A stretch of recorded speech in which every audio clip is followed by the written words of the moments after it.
Samantha Fish, welcome back to Australian Musician. Thank you very much. Thanks for having me.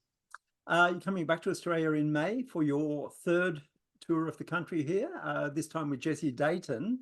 Tell me about the last Australian tour. Did you get to do everything you wanted to do? Any surprises? I barely scratched the surface. You guys have so much to offer down there. And we were only, I think our tour was only a couple weeks long. But we got to hit some really amazing cities. And yeah, I mean, we got to do a little bit, but I feel like, I probably need to spend months down there just to get like a real good sense of the place. But I'm real grateful that we get to go back. It's really, I know it's a rarity amongst some, a lot of my peers in a way, to get to go and do these comprehensive tours of the region and, the country. It's pretty cool. Yeah. Hey, congratulations on your Grammy nomination for Best Contemporary Blues Album with Death Wish Blues with Jesse. Tell me about the night. How was it? Who'd you hang out with? Oh my God. Well, I hung out with Jesse a lot. We just our team and our people that we brought to the Grammys with us. We kind of had our group. It starts really early. It seems like a night, but it's actually more of like a morning and a day because the Grammy starts pretty early. It starts at like noon, Pacific Standard Time. So, the day starts really early. The red carpet was really cool. I'd never gotten to walk that before. And, everybody is incredibly beautiful. And it's just a cool, it's really interesting, I mean, we went into the ceremony. Of course, we didn't come home with the win this time, but it was still just really cool to be there. And, the talent pool is so immense there. And just to be recognized by your peers, for putting out an album, that's a big deal. So I'm really grateful. And, it was humbling and exciting. And I hope we get another one down the road, Well, did you always watch the Grammys growing up? Yeah. I mean, I think so. I mean, there's been a couple of years here and there where I've given it a pass, but like for the most part, I feel like I check it out just because I realize I don't know a lot about what's going on in modern music, and it's good for me to check in and say, okay, get all my people straight, figure out who's who. So I don't know. I mean, it's a good thing to check out. I've discovered a lot of cool people for myself by watching the Grammys. Of course, if they're on the Grammys, then I'm late to the party anyway, if I haven't heard of them yet. But I always try to check it out for sure. You're very busy leading up to this Australian tour. One of the things you're doing is Joe Bonamassa's Keep the Blues Alive cruise. How are your sea legs? Have you done that before?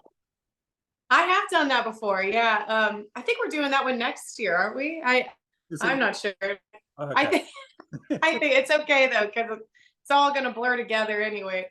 I do okay on those cruises. Sometimes when you're on the stage and you hit a particularly rough day, the heels can be a bit tricky, but it's like anything, you can get used to it after a bit.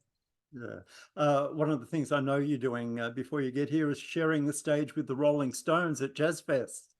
Oh man, I still haven't got the official word on the exact lineup for that day, and I'm just sitting on pins and needles because we're playing the same day. I've got my fingers crossed. That's always been a dream of mine to get to breathe the same air as Mick Jagger. So I'll see if it happens. So back to the Australian tour. How will the shows with Jesse work? Will you both be on stage together for the duration? Yes. You guys are getting like a really, well-oiled machine at this point. We've been doing this for about 1.5 years. So I think both of us feel really, really comfortable with how the show is. And we do share the stage the entire time. And we have some songs that we do together as a duet, and then we take turns, fronting and then supporting subsequently. So, there's a really good balance in the show. We worked really hard to make sure that this is something where we're both equally represented, but it's also meant to be different from our solo shows. We wanted to create something that's unique that you're only going to get to see when we're together. So, it's very special. And I'm really, really grateful we get to come share it with our friends in Australia. So Yeah. What about the backing band? Is it your backing band here? Is a bit of both, or other I people? mean, it's a band that we put together for the album, release tour. So my bass player, Ron Johnson, who was down there with me last time. And then we have Jamie Douglas on the drums, who came through. Jesse recommended him. He played on Jesse's solo record, and it was produced by Shooter Jennings. And, so Jamie was on that album. And then Mickey Finn is playing keys, and he was the keyboard player in the studio for Death Wish. So it's kind of like, we both had an even hand in building this band. Yeah. Well, one of the things I noticed from your last tour was your ability to pace a show. You take us on rockin' highs and bring us down with the slower blues numbers. The show had great dynamics. Who did you learn that from? Gosh, I mean, it just feels kind of natural to put a show together that has some dips. I mean, I probably learned it just from going and watching shows myself, and how do I react as a listener? When is a good time to give somebody a break? Or when's a good time to build something and then break it down again. I feel like there's just kind of this natural flow that you have to follow. I mean, people they'll get fatigued after a while if you just hit them with the same note over and over again. So it's good to be able to take them on a trip to really hook them, because 2 hours is a long time to be listening to something. It has to be entertaining, and part of that is dynamics. So Yeah. Will you be breaking out any covers? I see you've been doing a version of AC/DC's Whole Lot of Rosie on you. we actually, before the record came out, Jesse and I had started touring together before we had the album out, and it was like, well, we don't want to give the record away before it comes out, so we ended up building a show that was like a little bit more of our solo material pulled in. So that's a song that Jesse had been covering for a long time, and he kind of does a mashup with Hip Shake. We might, just because we're in Australia, we might have to pull that out again, but I'm not sure. It hasn't been in the most recent versions of the set list because we have the new record to play, but yeah, never know, maybe. Yeah, something to think about. Something to think about. You're playing a mix of clubs and also playing Blues on Broadbeach Festival. I guess it makes a tour more interesting if you have a variety of type of gigs. I think so. I kind of appreciate it. We love playing festivals, where you get that festival interaction. I love playing theaters where you have like a listening crowd. It makes those more dynamic, spacier songs really, they really land in those scenarios. And then I love playing sweaty little rock clubs where the energy is palpable and you can't really hear anything. Like, it's good to get a mix of it all. It's all exciting. It kind of keeps you on your toes as a performer. You have to write a show to fit the moment. Yeah. Do you think you play differently at a festival than you would in a club? I think so. Like, it just depends on the festival, though. Some festivals, first of all, the timing is always a little different. When you have your own run at like a theater show, you kind of have all the time in the world to take this trip, but a festival is a little more rigid, I think, because you have several acts. So generally with the festival, I keep everything a little tighter just because, if you break down and do the acoustic guitars, that might get lost in the wind over the PA system, over the chatter at the beer tent in the back, So sometimes you have to just kind of consider where you're at, what are the other elements at play, what's going to make for a really successful show. And sometimes, we'll make necessary changes and adjustments it's just about people having a good time. And if something's not quite going to go over in a certain, scenario, then don't do it. Let's talk a little bit about Death Wish Blues, the album. Were the songs written together in the same room? Well, Jesse and I are touring animals. So when we decided we were going to do this in May of 2022, we didn't have another opportunity to get together in person until we went to the studio. So we started writing like this over Zoom. every free moment we had, we would just be bouncing each other ideas and sending songs back and forth. And we worked this way. We chipped away at it until we had roughly about as many songs as we needed to go into the studio. And then once we got into the studio and we started feeling more comfortable, we finished some songs in there as well, like right there in the session. Yeah. Do you enjoy collaborative songwriting? I do. I do.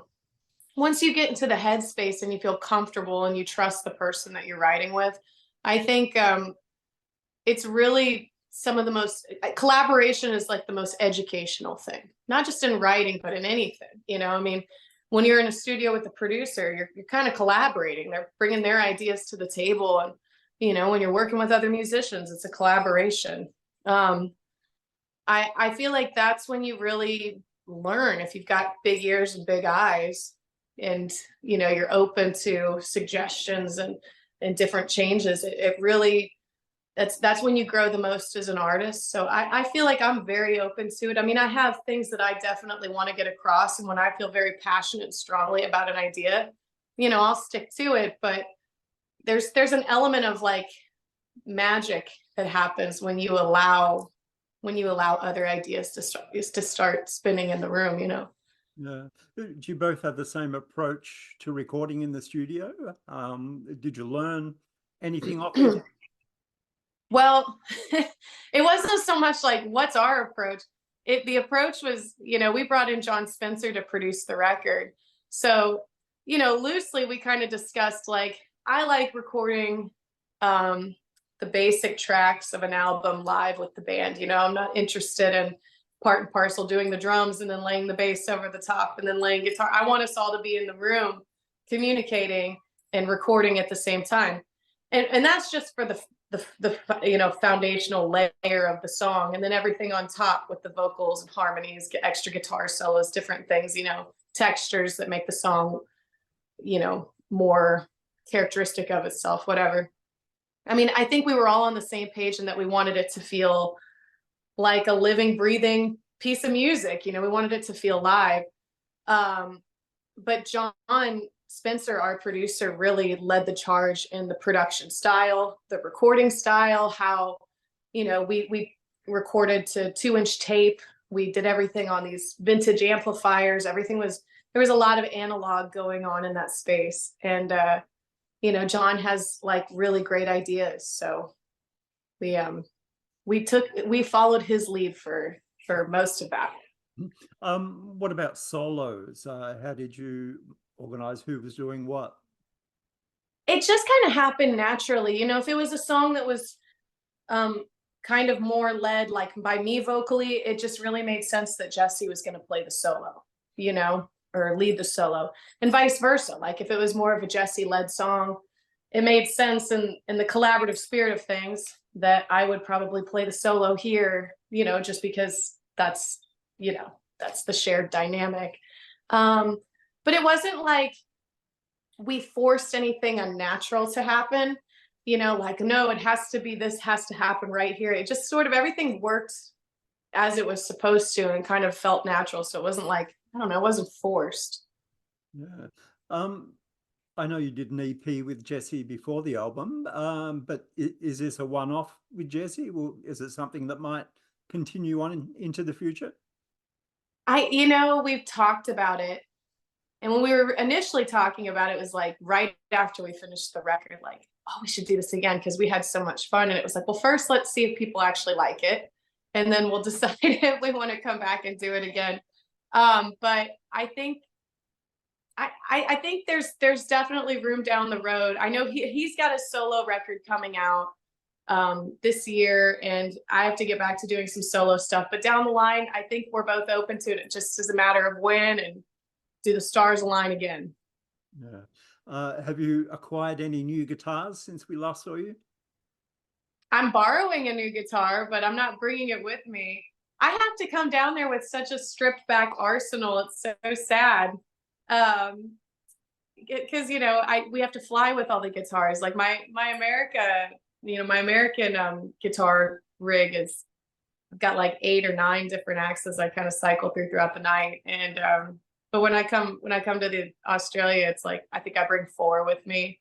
Yeah. My main SG is my baby, obviously, but everything else I kind of treat as like a backup. So I'll have like a Jazz Master and a Jaguar, and of course a cigar box guitar. Yeah. Was there a specific music store in Kansas City where you used to go and try out guitars when you were younger? Um, yeah, Big Dudes. I would go to Big Dudes. They seem to have a pretty good selection of guitars, and I actually bought my Taylor acoustic from them years and years ago. But you know, I don't know if it's the same down there. A lot of the mom and pop places kind of went away once Guitar Center and Musician's Friend moved in, and then they, you know, c'est la vie, right? But Big Dudes was a great one, and I would go in there and mess around every so often. You and Jesse were both brought up in Kansas City, I think. The Kansas City Chiefs won the Super Bowl. Are you a football fan? Do you generally watch the Super Bowl? I am a massive football fan. Yeah. Yeah. I'm so proud right now of where we're at. But yeah, I'm a big Kansas City Chiefs fan. I've been diehard for years. Even back in the day when they weren't winning playoff games, they weren't winning regular season games. I've been a diehard Chiefs fan. So this has been a long road to success with them. I'm just so proud. And Kansas City is electric by, you know, they've been electrified by what's going on there. We just played a show there last week, and you can just feel the difference in the energy of the people. They're just so excited. It's really cool. Yeah, we had Travis Kelce here for one day last Oh, week. you did? Oh, God.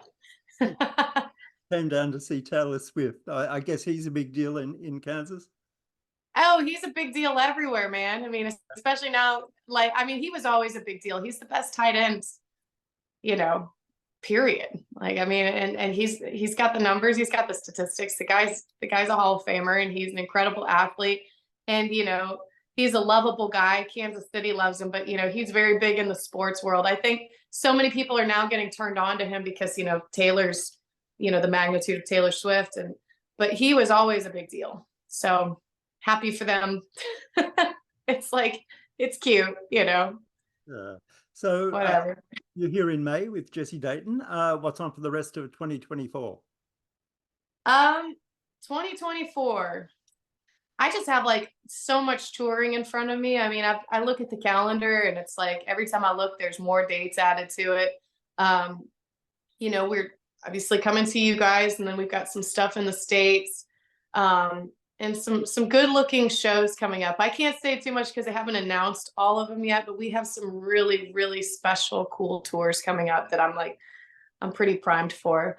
As far as new music, I'm working on, you know, writing and starting the cycle over, and, you know, getting into that headspace of, all right, it's time for something new in the next year or so. So maybe getting into the studio at some point, but not sure when. Yeah. Well, Samantha, it's been great to catch up again. We look forward to seeing you here in May, and I hope you get to jam with Keith and Ronnie. Me too. Fingers crossed. Thank you. Thanks a lot. All right, man. Take care.